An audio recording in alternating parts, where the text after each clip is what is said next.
Nation, welcome to another episode of Tuffy Talk here. We are so excited today to welcome Owen Valentine with Locked On Syracuse. I know everybody knows Locked On Wolfpack and what a great job Ken Gibbs does. And so again, we're so excited to have Owen here with us to preview this top 20 matchup. I think that if I told you NC State versus Syracuse was a top 20 matchup, probably any time over the last 10 years, I think most would be like, are we not talking about? I mean, that doesn't make sense. Maybe because basketball. I was about to say, are we talking about basketball? Exactly. But I mean, I don't. But I think it's kind of the opposite. Where for State, it's like, I don't know if we'd be top 20. But anyway, so I appreciate your time. Thanks so much for joining us. No, thank you so much for having me. I'm excited to get going with y'all. And yeah, I think even a basketball top 20 matchup right now sounds a little bit extreme for the way things have gone of late. So a top 20 matchup is nuts on the football field and something that we are incredibly amped to look ahead for and get talking about this week. Yeah, no, absolutely. Well, again, and obviously, jumping right into it, I think I got to get your thoughts. So do you think that having the bye week, because I mean, I feel like it's actually not very common. I feel like most of the time, usually teams will have a bye week at the same time before they play each other. Because depending on who it is, whatever it is, maybe some look at a bye week as a huge positive, which I think most people do. But it could be as well with the fact that, our legs were rolling. We were playing in a competitive football game a week sooner than the other team. So maybe that could be looked at as a positive as well. Who really knows? But where's your kind of where's your kind of mindset, kind of going to this game with that bye week? I think it's a weird sort of balance right now for me because Syracuse has just played Wagner, and that was an absolute joke of a football game. They shortened the second half to 10-minute quarters. I didn't even know that was a thing. It was chaos. Yeah, I didn't even know that was possible. I did not know that was allowed. So we're, Syracuse, you look at them and they come off that game, which isn't really a game. It shouldn't have been played in the first place. And now you've got a bye week versus NC State, who's coming in with a lot of momentum, a come from behind win, some big plays down the stretch to lock that up. I definitely think that that's sort of the camp I'd rather be in right now. I know for Syracuse, they've dealt with a few injuries this season. I think they were 4 for 4 in losing a starter through their first 4 games. So to have those guys that were shaken up but not out get that week right now, I think is important. But it's definitely, I do think if you gave me the choice, I would fall in NC State's camp right now. And especially, we talk about this, and there are a few things you can attribute it to, but Dino Babers has been absolutely terrible after the bye week in terms of record. And it's a little bit of a nod to, yes, you're playing ACC teams down the stretch, you're playing better teams down the stretch. But after the bye week, if you get rid of the 2018 season where Syracuse goes, 10-3 and has their best year in however long, they win 8% of their games. Dino Babers is 2-24 after the bye week outside of 2018 in his tenure at Syracuse. So they have been awful coming off the bye.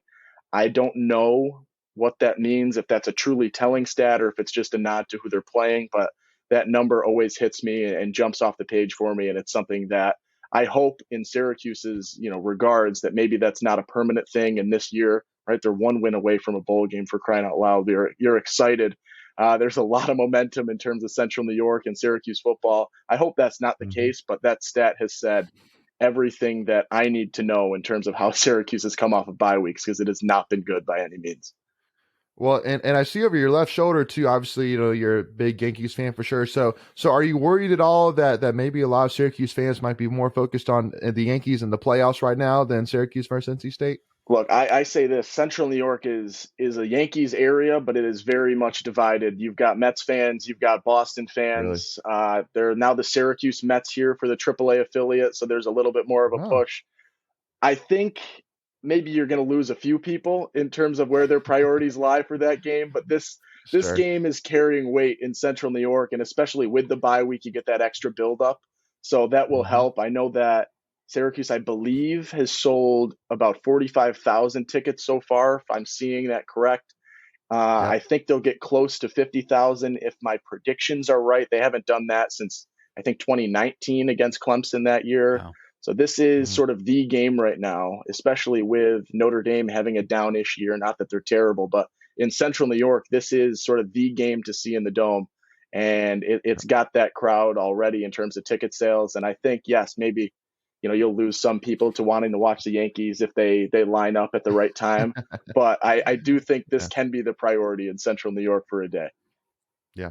Yeah, no, and obviously too. I mean, that wasn't a dig necessarily whatsoever. It's more just, I mean, Yankees are big right now. I mean, I obviously know. Aaron Judge has been popping up on everybody's screen, even if they haven't necessarily even wanted it to, recently. So, so that's obviously a big priority right now up there. So, which I completely understand, 100%.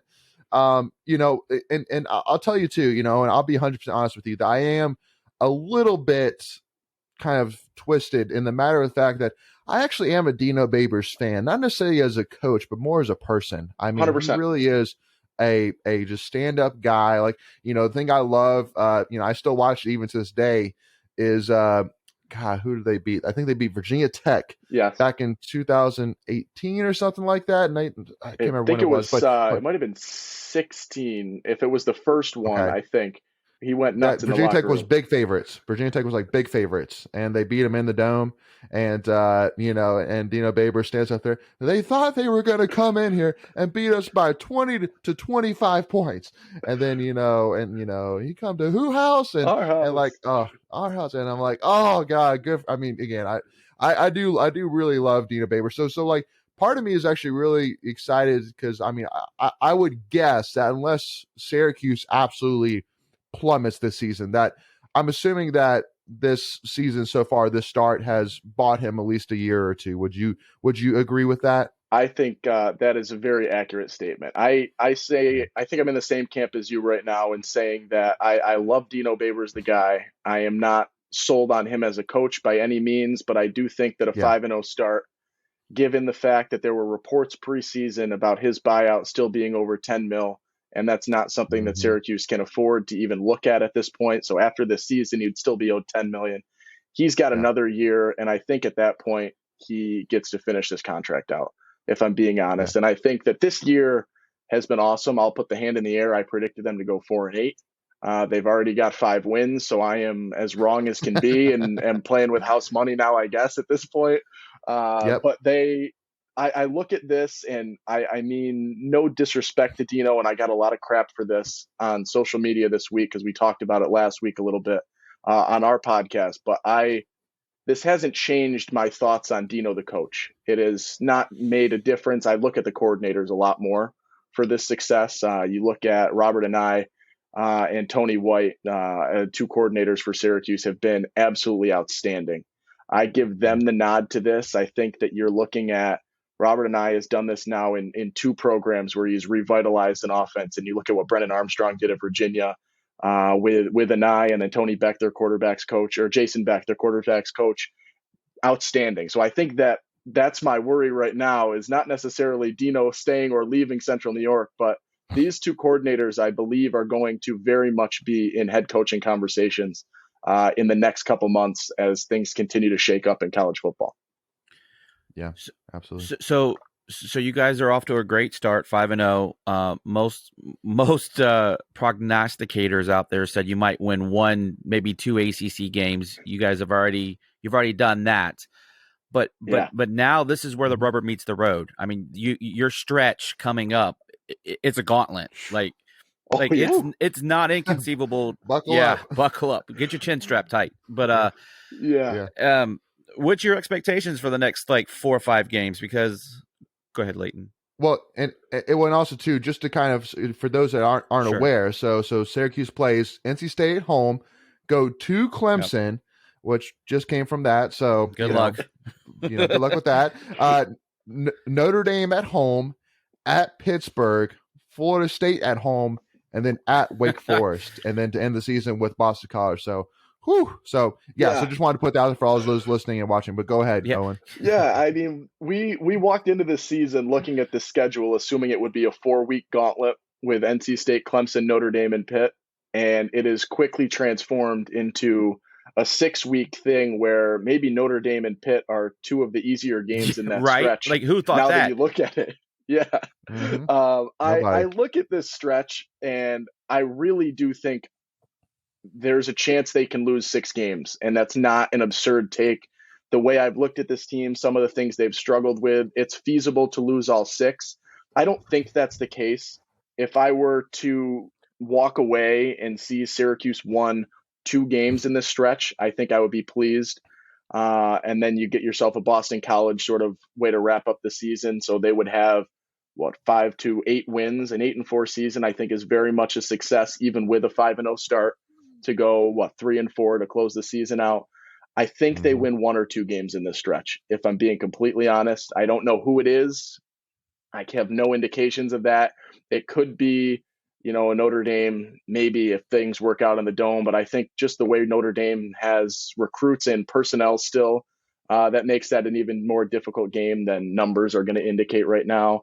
Pittsburgh seems to have Syracuse's number, and I feel like there's 1,000 points scored every time those two teams play. I think that's sort of where that win could come. But I have no indications. Maybe you steal a win because of a quarterback situation with a team coming to the Dome this week. I don't know where the wins are coming, but I would say that 2 wins out of this 6-game stretch is very much a success. I look at the gauntlet, as you guys put it, is exactly correct. This stretch that will tell you, is Syracuse a good football team, or are they the beneficiaries of playing I think it's the 15th easiest schedule in college football so far. Well, and because that's really my thing is, so, obviously starting the year, and and again, we were kind of talking about this a little bit here beforehand, but, the ACC this year has been as weird as it's ever been. Yeah. I would say easily. I mean, it's not even close. I mean, the fact that Louisville easily preseason was a dark horse in the ACC, being like, Lee Cunningham can light it up. He might be one of the top 3 quarterbacks in the ACC. He might be up there, one of the better quarterbacks in the country, like, Lamar Jackson part 2. And then you guys steamroll them, and we're like, whoa, watch out for Syracuse. But then the more that Louisville's played, it's like, oh, okay, maybe just Louisville is actually really that bad. So, I mean, and I mean, the fact that Virginia blew a 10-0 lead to Louisville yesterday, who Lee Cunningham didn't even play. Louisville's starting running back didn't even play. Virginia blew that. And then, Georgia Tech all of a sudden is beating Duke. They beat Pitt at Pitt. And then, Miami getting stomped by Middle Tennessee State at home. UNC losing to Notre Dame. Like, it's odd. So before we continue, I want to take a quick second to tell you about our sponsor, Flatlands Jessup Insurance Group, that has your whole world covered, with agents in 5 offices throughout eastern North Carolina to help you decide how much coverage you need. Offering policies for home and auto, recreational vehicles, commercial, crop, health, life, and employee benefits. They are able to combine options to find a comprehensive solution that works for you. Flatlands Jessup protects the things you love so you can spend less time worrying and more time enjoying them. Find them on Facebook and Instagram at Flatlands Jessup. You can also visit their webpage at www.flatlandsjessup.com. So please make sure to go and check them out. So, I guess my first question before we kind of jump into the rest of the ACC is, so would you kind of agree with my statement that even though Syracuse has starting off 5-0, obviously getting up to number 18 in the country, that we still don't necessarily know how good or bad Syracuse really is? 100%. I do think that this NC State game will say everything for Syracuse. Even in a loss, I agree. I think you can determine whether this team is good or bad. You can have a good loss against NC State and figure out where you sort of fall in terms of ACC competition and the upper echelon of the ACC right now, even if it is a little bit weird. And I think you guys tweeted it yesterday, that what is going on in the Coastal right now, because it makes no sense. Terrible. Garbage. As to what is that whole situation. But right now, I look at this NC State game, and I do think it says everything that you need to know about the Syracuse football team. You're coming off a bye week. You've had 2 weeks to prep for this game. You should be as healthy as you're going to be the rest of the season right now. You are going in with what should be probably your most well thought out game plan, in terms of, you've seen a lot of how NC State is going to approach teams and similar skill set teams, I guess, but also better teams, and how they're going to approach offenses like that and defenses like that. And I think that this game, when Syracuse walks away from the Dome on Saturday, I guess evening, with a 3:30 kick, you will know what this team is, and I will be able to tell you then, I think, if this team wins any games in the 6-game stretch, or if they're going to be maybe winning 2 games, or even in the conversation to win a 3rd game in that stretch, because I think that is how much this next game says. They have not played a difficult schedule. I will say the Purdue game, although it looked like crap for a while for Syracuse, and Purdue did everything in their power to lose that football game, Purdue has been decent. They beat Minnesota, who I think is pretty good right now. They're doing their job in terms of beating teams after Syracuse to give a little bit of credibility to Syracuse's wins right now, but they beat a UConn team that's awful. They beat Wagner, that we already sort of discussed at how atrocious that game was. They decided that they were going to do what Purdue did the previous week to Virginia and try and lose that game any way possible. It was just an ugly win, but they won, and now they're 5-0. So I don't know right now, and I hate not knowing because I feel like through 5 games there should be a more finite answer as to how good this team is, but it doesn't exist right now. And I think that you are exactly correct saying that this week and obviously the rest of this stretch are going to really redefine who this team is and how good they are or how bad they also might be.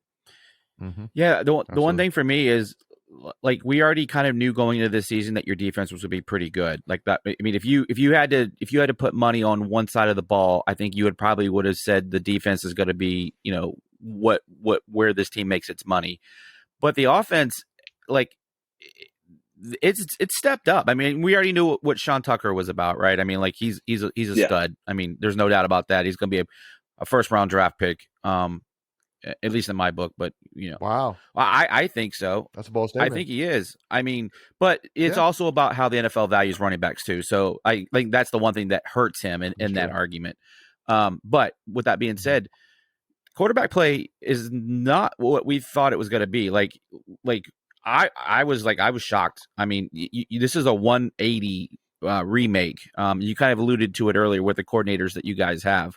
I mean, just how impressed have you been with gosh darn it, Schrader. Thank you. I was thinking Shafter, but I knew that wasn't right. But Garrett Schrader. I mean, how has that kind of been, you know, a good surprise for you? I didn't know what to expect this year. That was another one where we heard the entire offseason that, you know, he's getting better. He's getting better. The accuracy is improving. He's practicing, which, what does that mean, right? You know, you're a quarterback, you're practicing in the offseason. I'd hope something's happening, right? Yeah. That's not going to tell me something. We've had sort of, I guess, a recurring bit on our show where I will give my Schrader confidence meter, and it has been all over the place this year. I think right now I said 55% because I will lean in favor of the confidence with him at the moment. He has shown these incredible games, and I believe against Wagner he was literally perfect. I think it was 17 for 17, and the first 2 weeks I think he was PFF's quarterback of the week in terms of quarterback rating.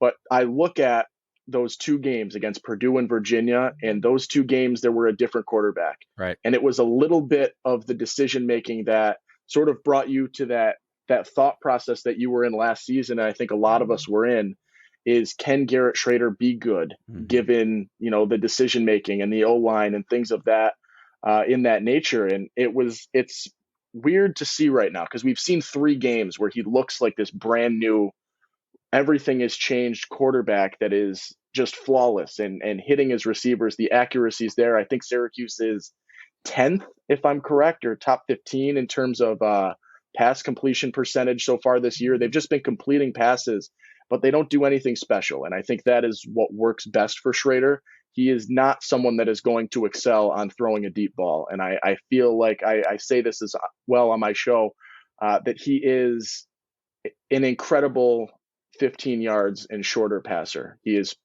wonderful. He hits your target. He is not going to make mistakes in that range. His mistakes come on deep balls and deeper throws, and that's not really what you have seen out of Syracuse outside of a couple of plays. And obviously, you know, the highlight of the season so far has been a deep ball. So I kind of contradict myself, but I do think that his accuracy in the short game has really improved. But one of the things that I had circled coming into this season was his ability to throw the deep ball.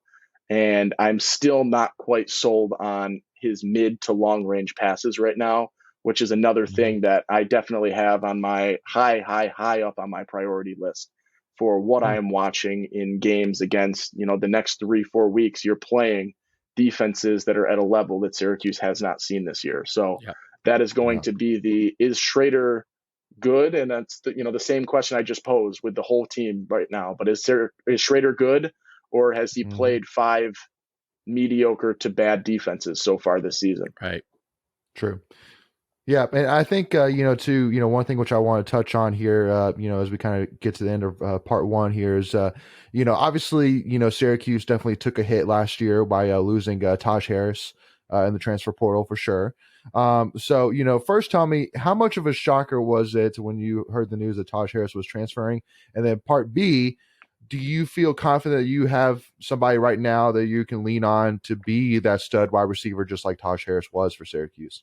The shock factor was there. I do think I almost saw it coming. He just sort of seemed like he I don't didn't fit the team, didn't fit the mold, like was on an island almost. And so it wasn't entirely shocking, but it always hurts to lose a guy that you've sort of developed as someone that is going to be, I guess, a reliable receiver, which is really something Syracuse struggled with last year and in the quarterback Mm-hmm. struggles that they were going through. But I do think that Syracuse has found a significantly better option through the first 5 weeks in Aranda Gadsden II. He is technically a tight end, I guess, if you look at the depth chart, but he is a slot receiver and he will line up all over the field. He just has sort of become the guy that you can know is going to be open, and he runs a good route and he gets past defenders and is just consistently open, and really has just been able to have really solid stats so far this season. It was sort of back and forth early on, like who is going to be the guy that steps up. I go back to offensive line, defensive line, and wide receivers were my biggest questions going into the year for Syracuse in terms of who is going to be, your wide receiver that steps up. In the first couple of games, it was a toss up. Courtney Jackson was sort of in that conversation. Devon Cooper was kind of in that conversation. Both had decent games early on, but Arande has sort of turned into Mr. Consistent. And I think he's got almost 400 yards this season. I don't think Syracuse had a receiver with 400 yards receiving last year. And his last couple of games, he's just been, I say he's a PPR fantasy owner's absolute dream because he's just getting the ball. He's one of those guys that Syracuse has been able to rely on and just know that he is there. It started sort of against Purdue. You saw that jump, 6 receptions for 100 and change and a couple of scores. And then he's just sort of been able to get those reps, get at those touches, and find, I guess, be sort of Schrader's early game go-to. I think every time they pass the ball, the first play of the game, it goes to Gadsden. So if you're NC State, double team him on the first play from scrimmage. Duly noted. But he is just been that guy, and I would 100% of the time take him over Taj Harris at this point. So I think Syracuse ends up on top with Arande Gadsden, and maybe I'm jumping to conclusions, but I am so confident in him right now and have really been blown away from a guy that was not really on my list of, I guess I had 3 receivers that I thought could step up this year, and he was 4, maybe 5. So to come out of the woodwork, I guess, and really jump into it has been awesome to see. And so he's got all my confidence, and maybe I'll overhype him up because I like him and what he's done better than Taj and some of the performances that he gave before leaving Syracuse. Yeah. I don't know which hot take is hotter. Greg saying that Sean Tucker could be a first round draft pick, or Owen saying that he'll take Gadsden over Taj Harris. Cause I think anybody outside of Syracuse says, I don't know, Taj Harris was kind of legit, not going to lie. So, but again, it just all really comes down to that. Cause like looking at the stats, even, I mean, they're incredible, but it just goes back to that. Okay, well, yeah, we'll see. So, but with NC State, we'll definitely find that out, just like you said. So, with that being said, we will. I was going to say, sometimes it's just about the fit, right? It's more about the person and not the talent. I mean, the talent is 100%. is there, but how they fit schematically and just personality wise within a team, those intangibles sometimes overtake that. So I get that take for sure. Yeah, absolutely. So, with that being said, we will take a pause right there for part 1 here, and we will pick it up here in part 2. I know everybody is dying to talk about right now. And again, keep in mind that we're recording this on October 9th. So we'll find out tomorrow. So again, by the time this gets released a day or two ago, what's going on with Devin Leary and, how available is he going to be this Saturday? But we'll talk a little bit in terms of, whether he is called to be available or not. how is that going to kind of affect the game and the mentality here going into Saturday, as well as to talk about Sean Tucker, talk about predictions, things like that. So make sure to tune in for part 2 once again. But also to Owen, if you don't mind, because I'm sure there's probably a lot of State fans out there that are looking forward to this game. It will probably, some might be interested in hearing kind of the opponent's take on this game. So what are some ways for them to find your content, Owen? So we are on Twitter, is going to be one of the easiest ways to find us, at LO_Syracuse. So it's LO as in locked on, and then underscore Syracuse. You can find us on YouTube, anywhere you're getting podcasts. But Twitter is sort of our main hub. But also, honestly, wherever you listen to a podcast, wherever you are going to watch. So YouTube is a big one for us. Just Locked On Syracuse on YouTube, and then Locked On Syracuse wherever you're getting podcasts. And then on Twitter, once again, it's LO_Syracuse if you want to check us out. Later in the week, we'll definitely have 2 or 3 episodes coming out previewing NC State and Perfect. Sort of the Syracuse perspective on that for anyone looking for it. Perfect. That's awesome. Well, thank you all so much again for tuning us. Make sure, again, from our side, if you don't mind, hit that subscribe button, hit that notification bell if you don't mind. So, because first of all, it's free to do, and it really helps support us and the channel. And also, too, so that way you're notified on all your devices whenever we release any new NC State content, whenever we release part 2 of this episode that you will definitely not want to miss out on. And also, too, if you're a big NC State fan just like us, hit that like button if you don't mind. Also, too, give us a follow, Tuffy Talk Now on Twitter or Instagram. But thank you all so much for joining us. We'll see y'all for part 2. Go Pack, baby.